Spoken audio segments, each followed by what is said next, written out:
Grupo Ángeles Servicios de Salud y para el comité organizador de este evento, es un privilegio contar entre nosotros al doctor Carlos del Río Chiriboga, quien es una de las personas que, por azares del destino, conoce mejor el problema tan actual y tan importante y tan preocupante de la enfermedad del ébola, y tuvo la deferencia de hacerse un espacio en su agenda y estar con nosotros para tocar este tema. Debo decir que el doctor Carlos del Río es un mexicano distinguido que estudió medicina en la Facultad de Medicina de la Universidad La Salle, es especialista de medicina interna y de infectología por la Universidad de Emory en Atlanta, es profesor de medicina de la Universidad de Emory, fue jefe del programa de medicina interna de la Universidad de Emory y actualmente es el director de la Escuela de Salud Pública de la Universidad de Emory. Agradezco personalmente al doctor del Río la deferencia de estar con nosotros y le cedemos la palabra.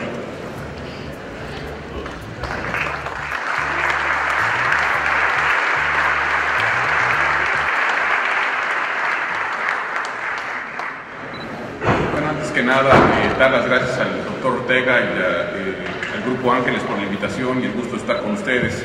En los próximos minutos lo que voy a hacer es darles una breve revisión sobre este tema que está tan actual. Me pasa la siguiente, si han visto a alguien que esté en la computadora allá. Me pasa la siguiente.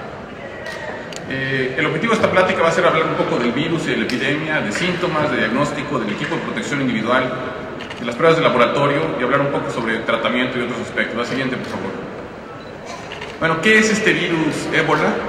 Es un virus que pertenece a una familia que se llama filovirus. Y como pueden ver en ese esquema especial, se debe a que por microscopía electrónica tiene un aspecto como de un hilo. Y fue un virus descubierto en el año 1976 por vez primera en un paciente que falleció en Zaire, cerca del río Ébola. Por eso el nombre del virus, el virus Ébola. Es un virus de cadena de ácido ribonucleico de una cadena y existen dos géneros, el género Marburg y el género Ebolavirus. Y hay 5 subtipos del género Ebolavirus y uno de ellos en particular es interesante. Todos ellos infectan seres humanos y mamíferos, en particularmente primates y los primates no humanos, changos, gorilas, etc. Pero uno de ellos en particular, la cepa Reston, infecta a humanos y primates, pero no causa enfermedad en humanos. El resto tienden a causar enfermedad en ambos. Es una enfermedad de las que llamamos zoonosis, es decir, el reservorio de este virus está en los animales y está particularmente en murciélagos. Y de los murciélagos entonces pasa la infección a un primate, a un ser humano, y posteriormente la transmisión ya es humano-humano. Pero estas enfermedades que llamamos zoonosis son enfermedades muy importantes. Se ponen ustedes a pensar, la rabia es típicamente una zoonosis, pero hoy en día todas las infecciones emergentes que hemos tenido, se llame SARS, se llame la influencia porcina, la epidemia que tuvimos en el 2009 en México, son infecciones zoonóticas, y nuestra interacción con el ecosistema animal se ha vuelto muy importante y se ha vuelto una causa de muchos padecimientos, como es ahora el surgimiento del ébola. Tiene una mortalidad del 40 al 80% y la transmisión es particularmente a través de sangre y secreciones corporales. Por tanto, se requieren precauciones necesarias. La siguiente. Pongo este mapa para mostrarles a ustedes que este es el brote. Este brote que estamos viendo en este momento es el más grande, no tiene precedentes, es el más grande que ha existido hasta la fecha. Pueden ver ustedes en estas cajas el tamaño de los brotes. 76 fue el primero. Antes de este habíamos tenido uno en el 2007, pero pueden ver de el 2014 es muy superior y mucho más grande que ningún otro que ha ocurrido en épocas previas. Y también está ocurriendo en 3 países donde nunca había existido esta enfermedad: en Liberia, en Sierra León y en Guinea. La siguiente, por favor.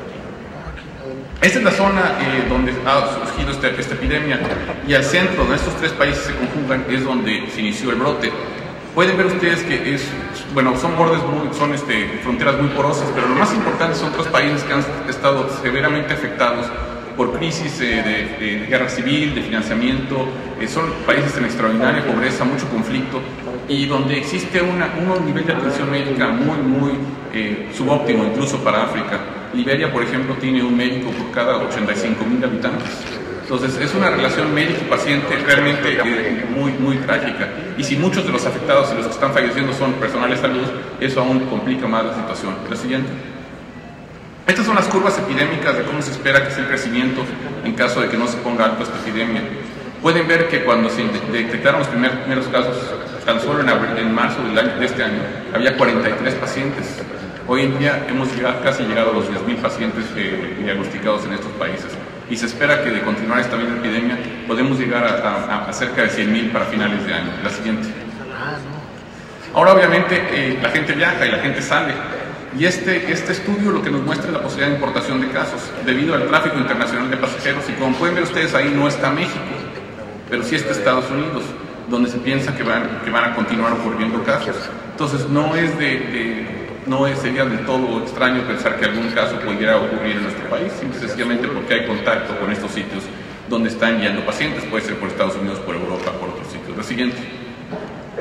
A la fecha, estos son los casos que han ocurrido fuera, o que están siendo tratados fuera de África, y no son, pasa la siguiente, no son más que 17. Entonces hay que tener un poco de tranquilidad. En Estados Unidos nada más hay 8 casos. Me mandó una cosa alguien diciendo que había más americanos que se han casado con Kim Kardashian que los que han tenido Ebola. Entonces también hay que tener un poquito de tranquilidad al respecto. No creo que tengamos que enloquecer al grado que lo que hay es un problema muy serio en África al que tenemos que hacer frente, pero realmente el problema fuera de África es un problema, yo diría en este momento, muy limitado, y el mayor problema que tenemos es hispánico, es mala información y es una población desinformada y desafortunadamente que ha visto demasiado CNN y otros canales donde se están poniendo en pánico. La siguiente. ¿Cuál es la presentación clínica de la enfermedad? Bueno, la incubación es de 2 a 21 días, pero típicamente es 1 a 2 semanas. Y la presentación es muy inespecífica: fiebre, calofríos, mialgias, mal estado general, cefalea. Esto viene seguido de lo que parecen síntomas gripales, posteriormente síntomas gastrointestinales. Estos pacientes están teniendo muchos síntomas gastrointestinales, con diarrea, con vómito. Y en etapa terminal se pueden ver hemorragias, pero de hecho las hemorragias en estos pacientes, en este brote, ha sido realmente no tan dramática como ha ocurrido en brotes previos. Pero pueden ver como ustedes la presentación inicial es muy inespecífica.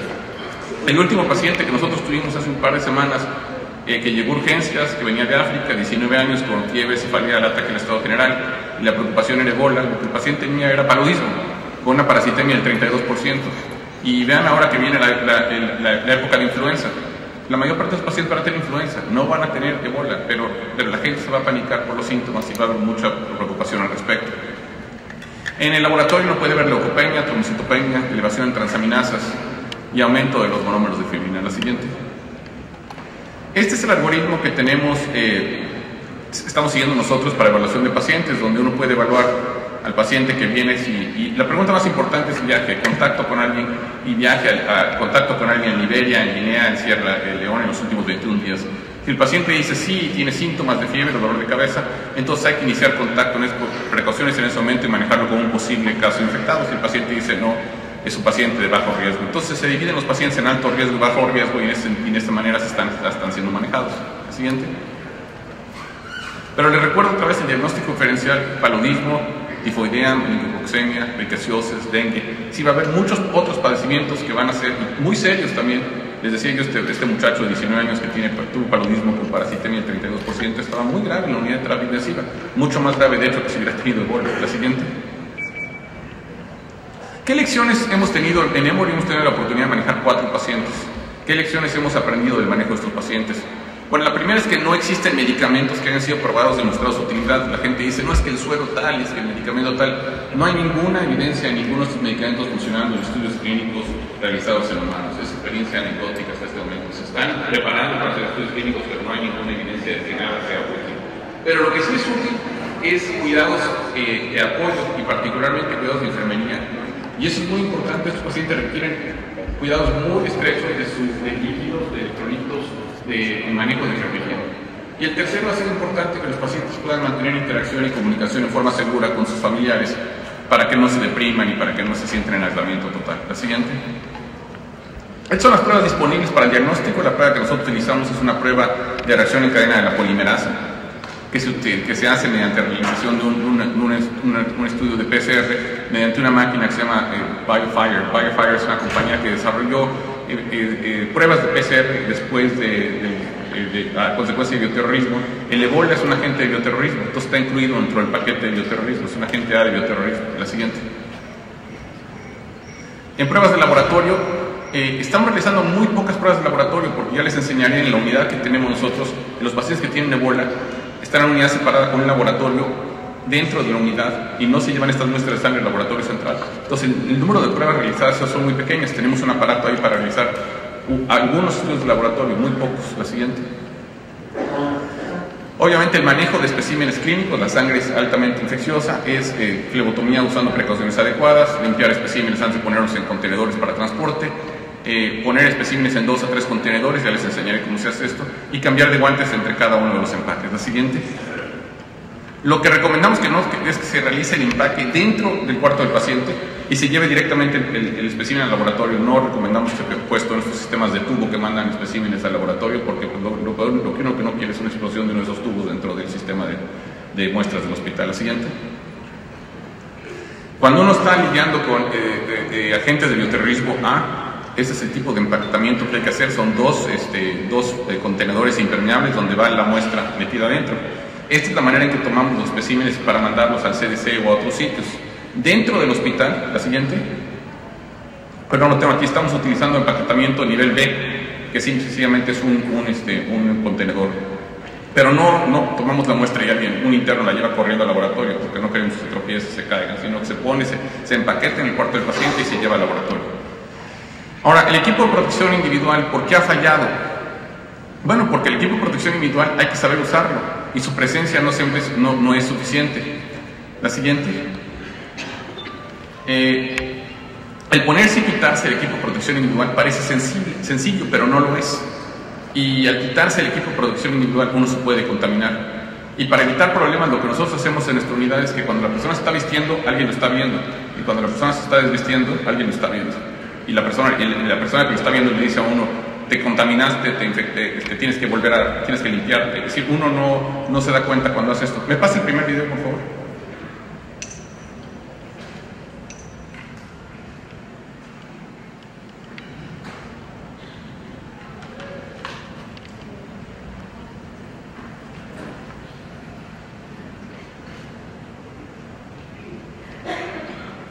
Ese.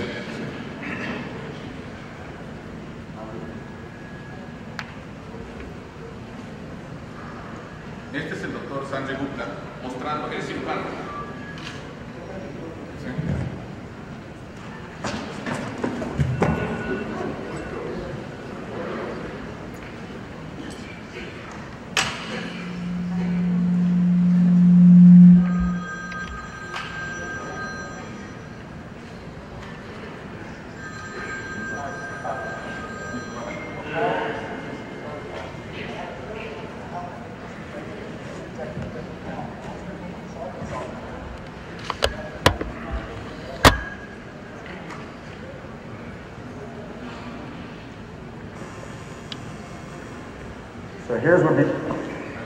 So I want to give you an idea of what the CDC is recommending in terms of how to protect yourself with this personal protective gear.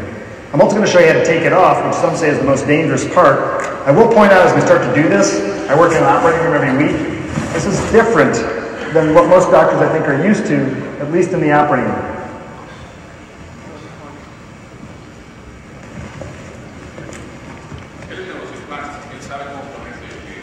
I do want to point out this is a little different than how I suited up when I was in Guinea, but we're following CDC protocol. And I want to show you how I'm going to take this protective equipment off, and I'm also going to put a little chocolate sauce in my hand, which could represent a possible Ebola contamination. Take a look. Va a tomar un poco de salsa de chocolate y se la va a poner en las manos como si fuera So sangre. here's what would be the most likely contaminated area. Be my gloves, maybe the front of my gown. Se la va a poner en la bata. Okay, now I gotta treat this as if I'm potentially contaminated. I come out, what I'm gonna do with this particular gown, I'm gonna rip it all off together, and everything's gonna come off simultaneously. But if part of the glove sort of brushed against my hand, my arm there, that could potentially be an exposure. If the glove didn't come off properly, I would reach underneath here as best I could and get underneath there. But perhaps if I didn't do it exactly right, there could be another potential exposure there. I'm reaching behind now as well as I can. But let's say the side of my face shield was contaminated and I touched here. That could potentially be an exposure. Same thing here now with the face mask.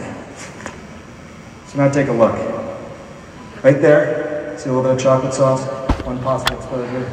And over here on my neck, one possible exposure. Entonces, ya le puedo parar. Entonces, lo que estamos haciendo nosotros es que después de que la persona se quite el equipo de protección individual, no solamente lo está viendo, sino automáticamente la persona pasa a un baño y se da un regaderazo, se limpia en ese momento.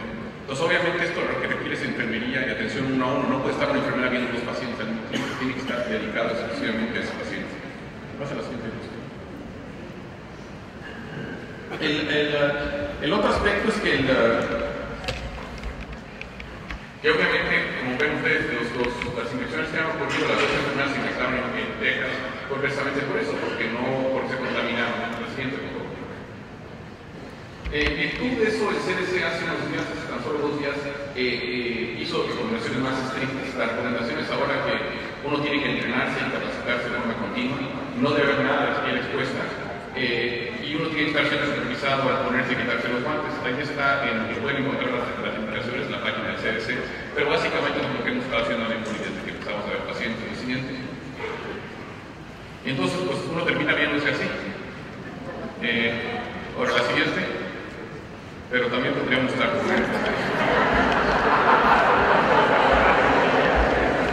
la siguiente. Como les decía, la mayor parte de las pruebas de laboratorio se hacen en el punto de contacto. Hay que seguir precauciones universales y si llegase a usar el laboratorio central con una muestra, no hay que centrifugarla, no debe destaparse el tubo con el espécimen manualmente. El instrumento debe usar únicamente micromuestras y se dispone el espécimen adecuadamente, ya sea mediante autoclavo o incineración. La siguiente. Eso es alguno del equipo que estamos usando. La siguiente. Ahora, esos son los lugares donde están siendo atendidos pacientes. Eso, por ejemplo, es uno de los sitios en Liberia. Y pueden ver ustedes pues alguien incluso falleciendo a la entrada de la unidad porque simplemente no hay capacidad. La siguiente. Eso es las unidades que están siendo construidas por el ejército americano en este momento para atención de pacientes. Lo siguiente. Y eso es como ahorita se ve en muchos de los sitios donde están atendiendo pacientes, es decir, no son realmente unidades hospitalarias, son sitios donde pueden hidratar gente, etc. La siguiente. Ahora, ¿por qué en Emory hemos tenido esto? Bueno, porque hace muchos años en Emory se construyó una unidad de contención de patógenos especiales y la razón para esto es que estamos cerca del CDC y si alguien en el CDC se infectaba con viruela o con anthrax o con algún otro agente de bioterrorismo, lo podíamos mantener ahí. Esto se estableció hace 12 años y solamente había sido utilizado en una ocasión. Entonces realmente había muchas dudas si valdría la pena tenerla o no, pero pues, afortunadamente en estos últimos meses se ha usado bastante. La siguiente. Ahora, no es la única que existe en Estados Unidos, hay 4. Existe una en Emory, existe una en Nebraska, existe una en Montana y existe la del Instituto Nacional de Salud en Maryland. Y son cuartos con presión negativa y con filtros especiales de circulación de aire. La siguiente. Esto es como la unidad se ve, es muy sencilla. Es una unidad que tiene 2 cuartos, cada uno de esos cuartos puede ser una unidad de terapia intensiva, es decir, allá adentro podemos meter ventilación, todo lo que haga falta. Tiene una cuarto anterior de entrada donde se preparan las cosas, tiene el lugar de vestido de atrás y tiene un laboratorio. Le da clic, le da el siguiente video. Este es mi colega, el director de la unidad es mi colega, el doctor Bruce Riedner, y este es un video del doctor Bruce Riedner mostrando la unidad.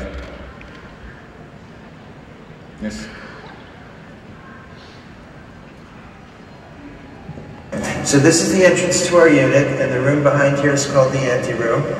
As you will notice on the wall, we have a pressure monitor. The air in the anteroom is supposed to be and designed to be negative with relation to the hallway so that the air movement goes into the room, and when the door is opened, air goes from the hallway into the anteroom and does not come back out. This pressure monitor is on all the time so that we're sure it actually fulfills that need.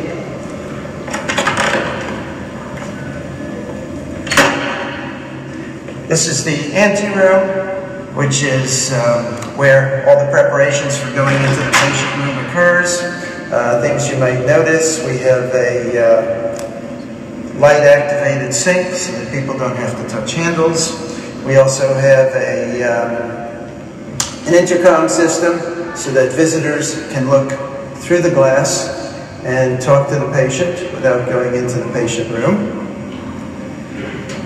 You will also notice that there is a red square on the, rectangle on the floor, and that red rectangle is part of our process for taking off personal protective equipment because we strongly believe that most healthcare workers get infected by contaminating themselves as they take off personal protective equipment. Here you will notice the shells that are for the hoods that we wear when patients are generating a lot of droplets, which may be contagious. They basically fit like bicycle helmets, like so, and then we have a hood that covers it and covers the shoulders. Again, just another measure to protect our healthcare workers.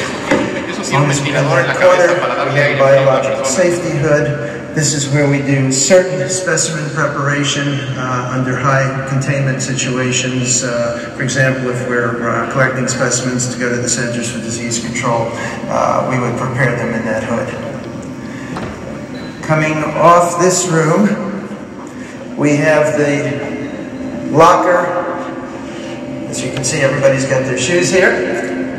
They wear special shoes when they go into the patient room. And we also have a shower. The shower is designed in case people get a large splash or exposure, they can come immediately into this shower room and decontaminate themselves. Now we have two patient rooms coming off of this anteroom. Both of them are identical. Once again, you will notice there's a monitor. And this monitor again assures us that all of the air in the patient room stays in the patient room. The pressure in that patient room is negative with regard to this anteroom, so that when the door is open, all of the air goes into the patient room and none of it comes out of the patient room. So again, we have now two levels of protection in terms of airborne transmission. Air goes from the hallway into this anteroom, and then it goes from this anteroom into the patient room. So two levels of protection to make sure that no airborne particles in the patient room go into the into the general hallway.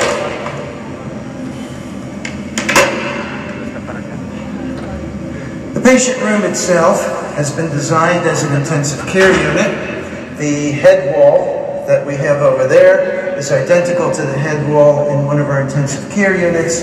It has all of the oxygen, electrical, and suctioning connections that we would require to take care of a patient with any degree of illness. The other thing that characterizes this room is the very special air handling. So all of the air comes in through the ceiling supply and goes in a directional fashion down to the air return. That ensures that there's no turbulence or mixing, and all of the air goes directly out. Once the air goes into this supply, it is HEPA filtered and then 100% exhausted to the outside. Once again, I call your attention to two squares on the floor, actually two rectangles on the floor, and once again, these rectangles are designed to be different stations in the process of removing personal protective equipment. Getting back to the air changes, there are 20 air changes per hour in these rooms, so roughly every 3 minutes the air in this room is changed. The only additional thing we have is each room has its own contained bathroom. And again, this has been designed so that patient waste can be disinfected before it's entered into the sanitary sewers, so that no live pathogens are released into the municipal sewage supply. Gracias. Entonces también esa es la otra, que como estos pacientes tienen mucha diarrea y pierden muchos líquidos, todos las heces, la orina tiene que ser desinfectada antes de ser puesta en el sistema de drenaje. La siguiente. Bueno, el pequeño laboratorio que tenemos tiene estos instrumentos. Esos son los instrumentos que estamos utilizando ahí. Son todos de contacto, son todos de lo que llaman point of care, se hace al lado de la cama del paciente, en el cuarto del paciente básicamente. La siguiente. Bueno, no se recomienda realizar post-mortem en esos pacientes en caso de fallecer. Sin embargo, sí se pueden tomar biopsias por aspiración con aguja fina, y de hecho se pueden hacer también estudios para diagnósticos utilizados durante la epidemia en Congo en 95. Se tomaron muestras de piel y se pudo hacer el diagnóstico mediante muestras de piel. La siguiente. Esta es la patología. Yo no soy patólogo, pero básicamente mi esposa me dice que lo que estamos viendo es tejido hepático, y lo que vemos son las inclusiones virales que están dentro de los hepatocitos. La siguiente. Y por microscopía electrónica vemos estas inclusiones virales dentro de los hepatocitos. La siguiente. Los podemos ver también en monocitos, en macrófagos, en células dendríticas, endoteliales y en las suprarrenales, es decir, hay una diseminación extensa de este virus. La siguiente. Cuando en caso de fallecer un paciente se recomienda doble bolsa, impermeable a líquidos, incineración. Y esto obviamente también es una de las razones por la cual la epidemia se ha extendido de manera muy importante en África, en Liberia. En Liberia, por ejemplo, una costumbre cultural es que al fallecer un familiar uno debe lavar el cuerpo del familiar, y luego con esa agua con la que se lavó el cadáver, toda la familia se debe lavar la cara. Y esa costumbre cultural obviamente lleva contagio dentro de la familia. Entonces también hay que entender los aspectos antropológicos y culturales, que cuando uno le dice a alguien en África, bueno, no te vamos a regresar el cadáver de tu familiar, en cierta manera uno está cortando esa relación con el familiar que ha fallecido. Y más importante, si uno dice en África, bueno, tienes que incinerar los cadáveres, bueno, pues no hay dónde incinerarlos. Entonces también es un poco complicado hacer esto, ¿no? La siguiente. Bueno, y quiero terminar agradeciendo al equipo de Warren Emory. Yo no soy parte del equipo, yo soy el jefe del servicio, pero hay un grupo muy grande de aproximadamente 30 personas, entre médicos, enfermeras, que realmente han dedicado muchas horas a atender a estos pacientes, y estamos contentos de que a la fecha hemos tenido 4 casos. Todos han salido vivos y nadie se ha infectado en nuestro hospital. Hemos realmente tenido un manejo muy cuidadoso de estos pacientes y hemos logrado mostrar que sí se puede hacer de manera de manera correcta. Y también le quiero agradecer al doctor Pierre Roland. Pierre Roland es un virólogo en el CDC que durante mucho tiempo se ha dedicado a la Ebola y realmente es uno de los expertos mundiales en este tema. La siguiente. Bueno, y con eso quisiera terminar y si hubiera tiempo, con mucho gusto contesto algunas preguntas. Muchas gracias.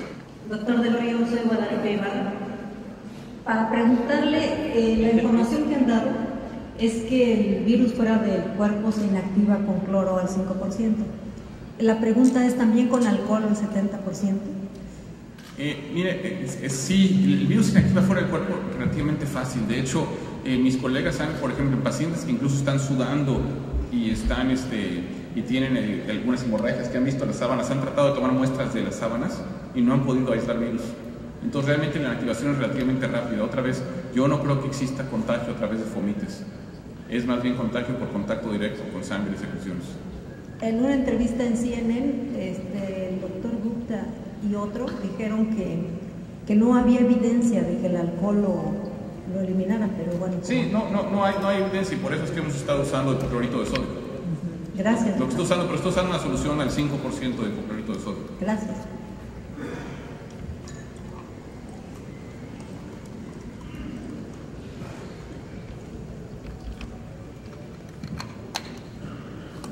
Gracias, doctor.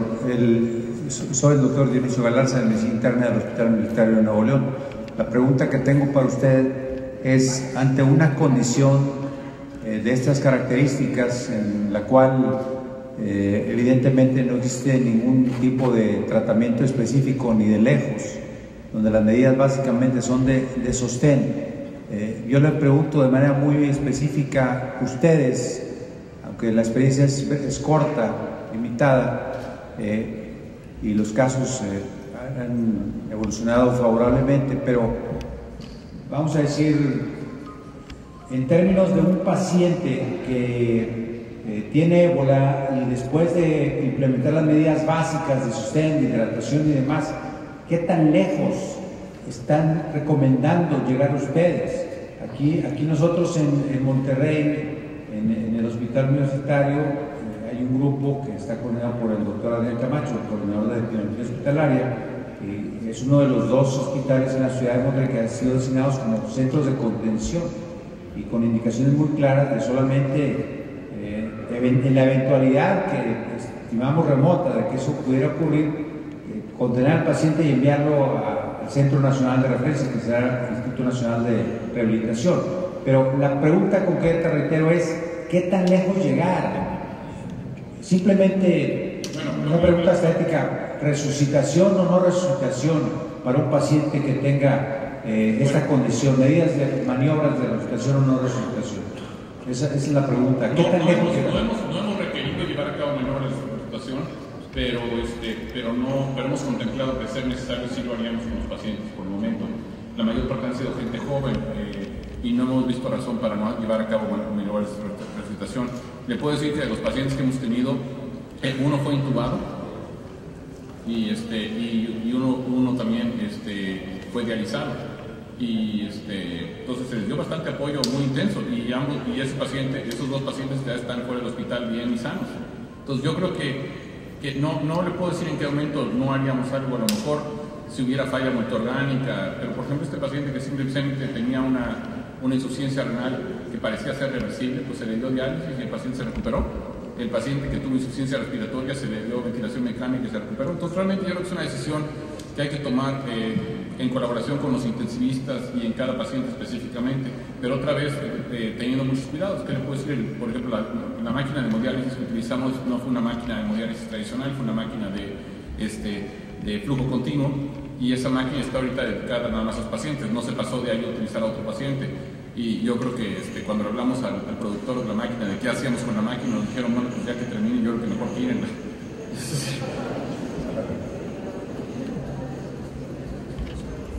¿Alguna otra pregunta? Bueno, creo que no se escucha, pero ¿sí se escucha? Hola, doctor.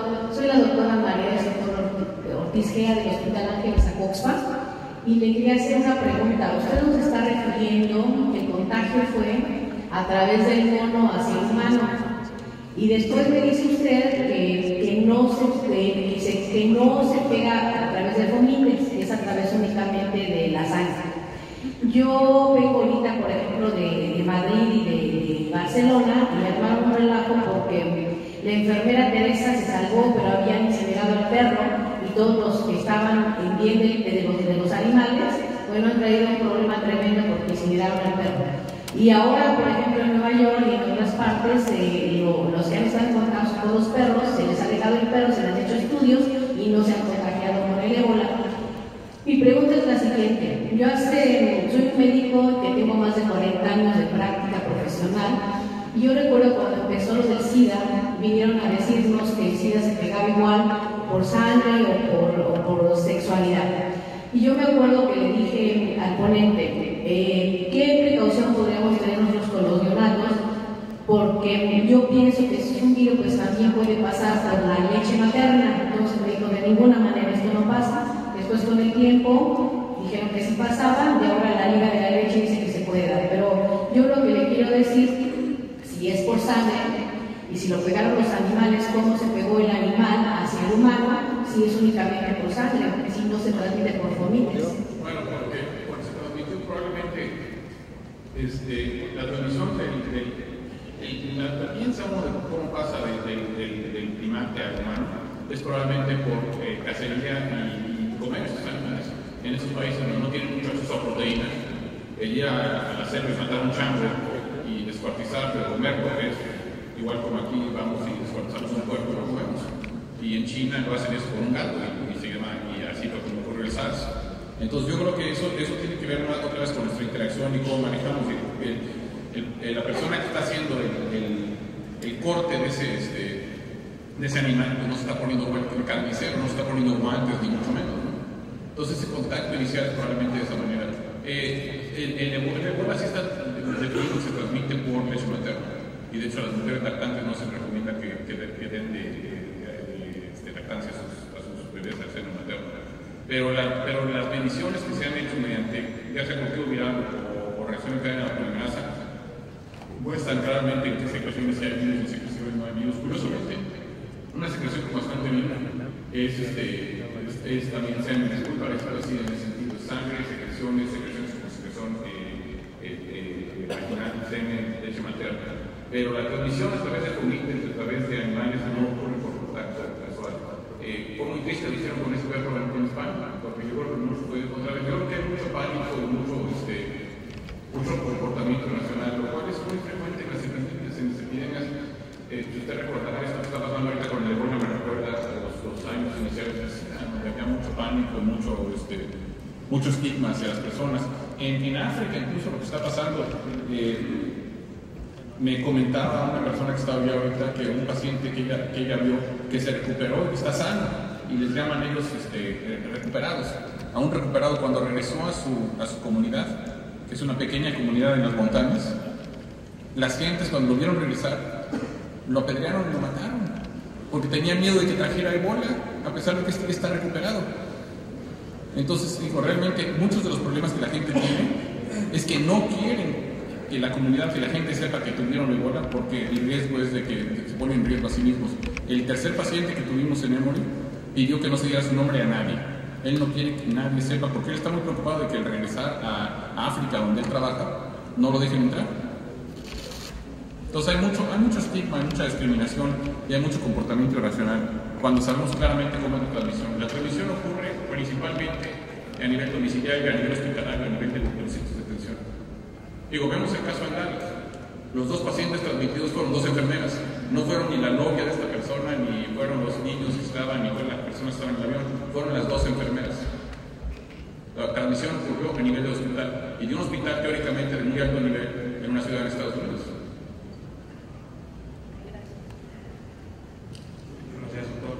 Soy el doctor Mario Vélez. Es una de las personas que trabaja en el Instituto Nacional de Rehabilitación. La cuestión, o sea, mi pregunta es, ¿se tienen que tener exactamente todas esas medidas que ustedes tienen en Emory para controlar a los pacientes con ébola? Porque somos el primer centro que recibe ébola en México. Somos el centro de referencia, somos una unidad de quemados. Para mí, yo creo que meter pacientes que tienen una infección con ébola a una unidad de quemados, donde los pacientes están inmunosuprimidos simplemente por tener extensiones de quemaduras extensas, bueno, más bien las extensiones de quemaduras son grandes, entonces yo creo que es una mala combinación, y todos en el Instituto Nacional de Rehabilitación estamos bastante molestos con esto, porque dicen que estamos preparados para esto, y lo que usted está mostrando es completamente lo contrario de lo que nosotros tenemos en el hospital. Pues no sé qué decir, lo único que le puedo decir es que en Dallas, donde manejamos pacientes teóricamente en unidad preintensiva, moderna, bien, el paciente que tuvieron falleció y tuvieron 2 transmisiones en enfermería. Y nosotros tenemos 4 pacientes que han sobrevivido y no hemos tenido ninguna transmisión desde julio 30, donde hemos estado viendo estos pacientes. Entonces yo lo dejo en manos de los que toman decisiones. Esas son las 2 opciones que hay. Cuando nosotros hablamos con la gente de CDC y el primer paciente fue diagnosticado en Dallas, le dijimos, mándenlo, transfiéranlo a nosotros que tenemos experiencia. Y dijeron, no, este hospital es muy bueno, ellos pueden atender, están muy capacitados. Y obviamente no fue el caso, ¿no? Entonces yo creo que, no te puedo decir absolutamente yo haría esto, pero yo me siento muy a gusto con lo que estamos haciendo nosotros. Me siento que estamos haciendo las cosas bien. Ahora, si tuviéramos 300 pacientes o 200 pacientes, yo no podríamos hacer esto. Pero si vamos teniendo un paciente aquí, un paciente allá, se puede hacer tener estos cuidados. Ahora, si tuviéramos una epidemia como la que tiene en África, sería otra situación, ¿no? Pero el problema más importante que va a haber aquí en México y que va a haber en Estados Unidos y en Europa no es los pacientes diagnosticados y los positivos, van a ser los negativos, van a ser los que llegaron. El cuate que regresó de África y se sintió mal un día y súbitamente fue a urgencias y dijo, acabo de regresar de Nigeria hace una semana y tengo fiebre y malestar general. Ese va a ser el pánico que va a surgir. Van a ser esos pacientes donde hay que descartar el padecimiento, donde ahí sí nos podemos inundar de pacientes. Y para manejar esos pacientes, pues hay que seguir precauciones universales. No hay que hacer nada más. No requerimos una unidad de este tipo esa unidad es para alguien ya diagnosticado, pero no para aquellos que están en diagnóstico diferencial. Doctor, buenos días, soy el doctor Juan Diego Liceal. Doctor, mi pregunta es, si este virus se conoce desde 1976, es decir, hace más de 30 años, y que por la cepa placebo, la especie que primero se conoció fue la Zaire, y que los determinantes antigénicos que tiene, pues según lo que yo he leído, están bien identificados. ¿Por qué no existe una vacuna, por lo menos para esa cepa Zaire, que aparte es la más frecuente y la de mayor virulencia? Y por otro lado, si se tiene, haciendo algo de analogía con el VIH, que los primeros casos empezaron en el 81, son unos 5 años antes de ébola, tenemos más de 30 medicamentos anti-VIH y sabemos que, o por lo menos algunas referencias bibliográficas que hemos revisado, el virus del ébola es sensible a algunos inhibidores de los nucleótidos y algunos inhibidores de los nucleósidos. Entonces mi pregunta es ¿por qué el tratamiento o la prevención con algún inmunógeno se ha tardado tanto? Bueno, yo creo que hay dos aspectos, hay dos cosas importantes que hay que recordar. La primera es que esta ha sido una enfermedad, esos brotes que han ocurrido hasta ahora han sido brotes muy pequeños, de 30, 40, 60, el más grande de 200 pacientes, en sitios muy remotos de África, afectando poblaciones extraordinariamente pobres. Entonces, básicamente no ha sido una prioridad de salud global. Si la industria farmacéutica y los investigadores van a investigar en encontrar una vacuna y tratamientos para algo que pues, no tiene mercado. Ahora, la situación ha cambiado radicalmente en los últimos 2 meses. Súbitamente se están desarrollando vacunas y la gente está buscando qué se puede hacer. Y yo creo que vamos a tener una vacuna en lo que va del próximo año.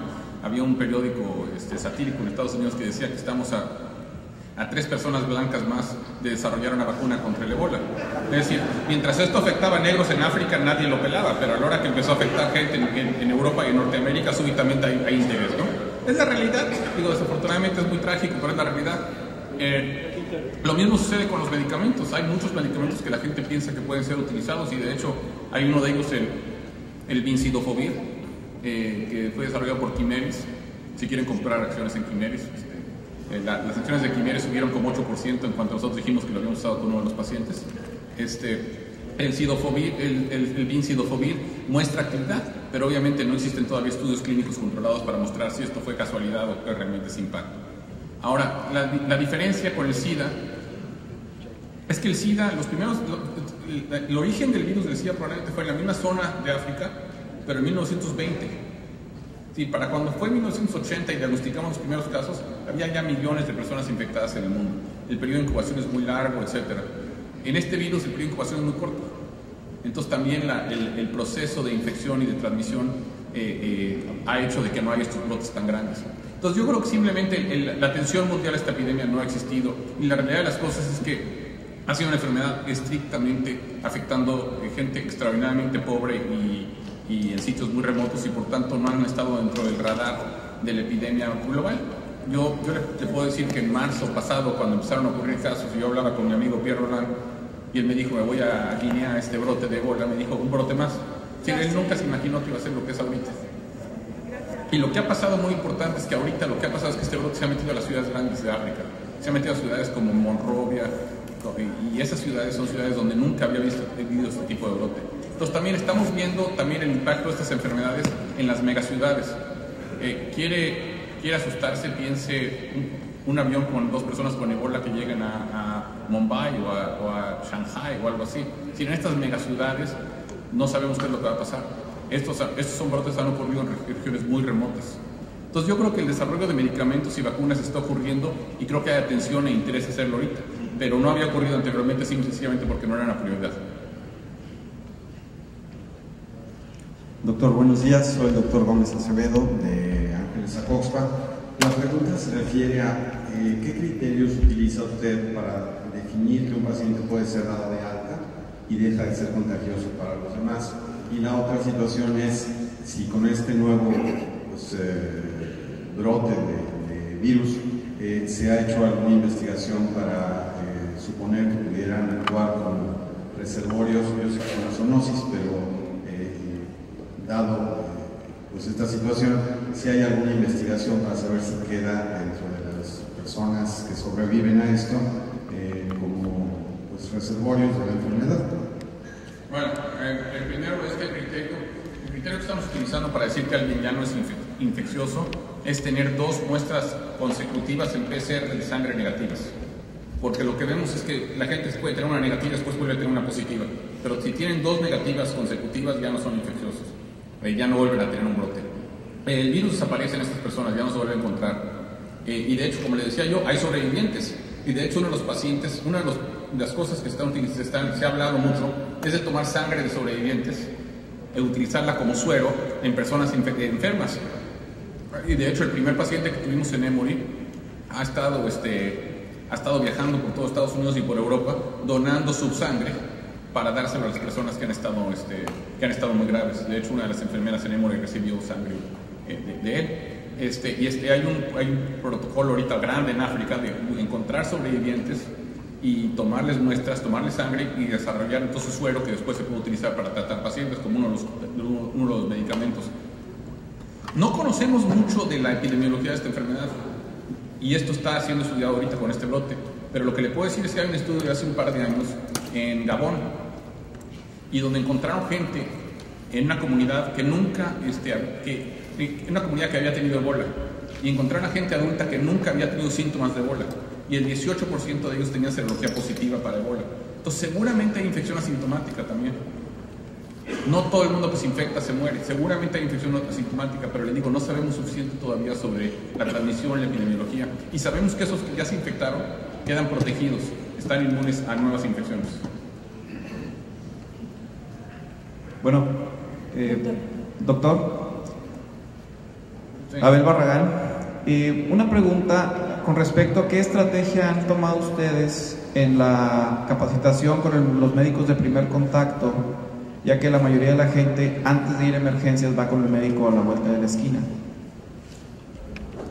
Tratando de dar mucha educación para informarles sobre principalmente que hay que pensar en este diagnóstico diferencial y que hay que tomar una historia de viaje.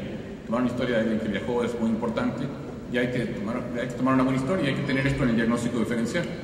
Hay que dar mucha información, eso es lo que hay que hacer, hay que dar pláticas, hay que dar información porque la gente tiene que estar informada. ¿Hicieron una estrategia específica precisamente para evitar el pánico entre la gente o solamente se ofrece y el que quiera estudiarlo? No, bueno, muchos de ellos, muchas sociedades han dado pláticas, han dado información, el CDC tiene información que manda a través de internet a todos los médicos que la quieran con regularidad, etcétera, etcétera. Las sociedades médicas en Estados Unidos están haciendo lo mismo, pero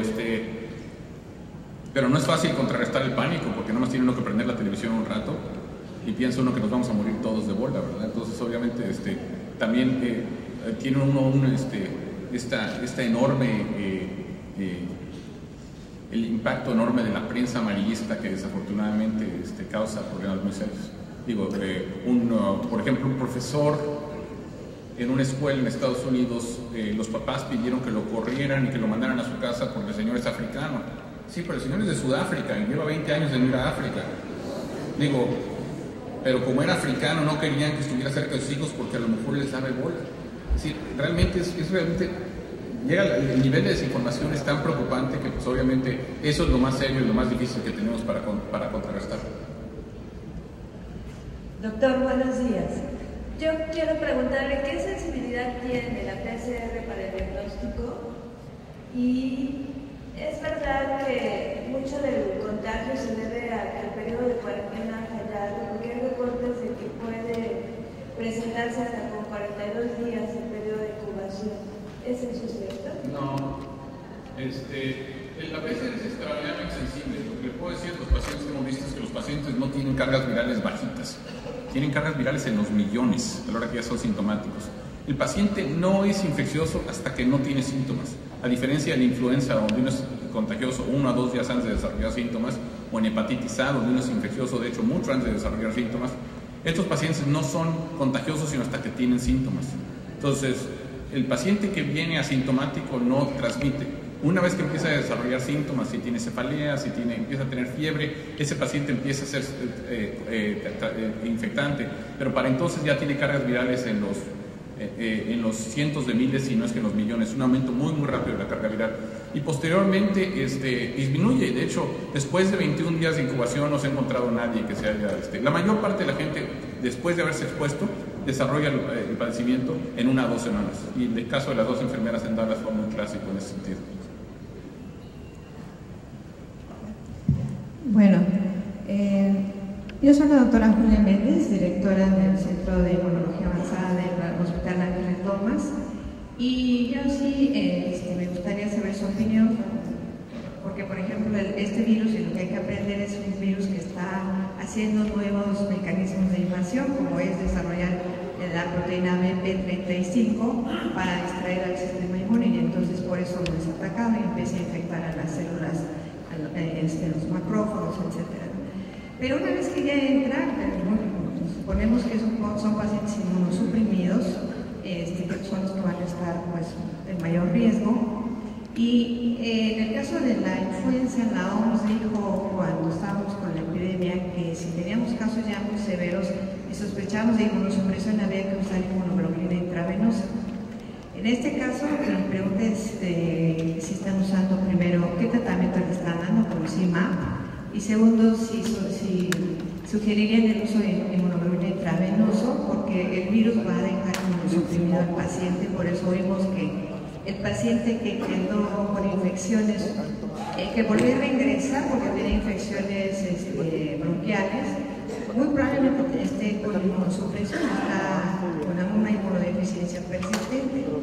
Y está faltando el oír ahí que estamos checando el sistema inmune, ¿no? No sé cuál será su opinión. Bueno, otra vez, no hemos hecho demasiadas pruebas inmunes en estos pacientes porque no hemos estado por ellos, nos hemos limitado mucho en cuanto a lo que hacemos de laboratorio con ellos, simplemente porque no nos parece que sea apropiado estar tomando muestras de cierta serie de pruebas innecesarias. No hemos tenido, no le puedo decir cómo están sus síntomas, ni mucho menos. Lo que le puedo decir es que lo que hemos aprendido es que lo que hay que dar es tiempo al organismo para recuperarse y para que la respuesta inmune del organismo responda ante el virus. Yo no estoy seguro si este virus sea más severo en inmunosuprimidos. De hecho, es una pregunta que yo tenía para la gente en África, si los pacientes con SIDA están más afectados o no. La mayor parte de los pacientes que estamos viendo afectados son gente básicamente normal, fuerte, sana, muy fuertes. Y de hecho, mucho de lo que está causando la enfermedad, lo que causa mucho de la enfermedad es una tormenta inmunológica causada por el virus. Entonces, diera la impresión que lo que está causando el problema es el sistema inmune. Entonces también hay que tener mucho cuidado en cómo modulamos esto. Yo creo que nos falta mucho por aprender. Yo no le puedo decir y lo que le puedo decir que el CIMAP y todo esto, yo no le puedo decir que ninguno de ellos hay evidencia de que funcione. No tenemos evidencia de estudios controlados. Entonces, lo más importante es medidas de apoyo, lo más importante es manejo. Estos pacientes, uno de mis colegas me decía, pacientes están perdiendo 10 litros diarios, los potasios están bajando a 2, a 1.8, hay que estarlos repletando electrolitos, líquidos, etc. Eso es lo que está matando a los pacientes, arritmias cardíacas y otras cosas, no es otras cosas. Pues muchas gracias.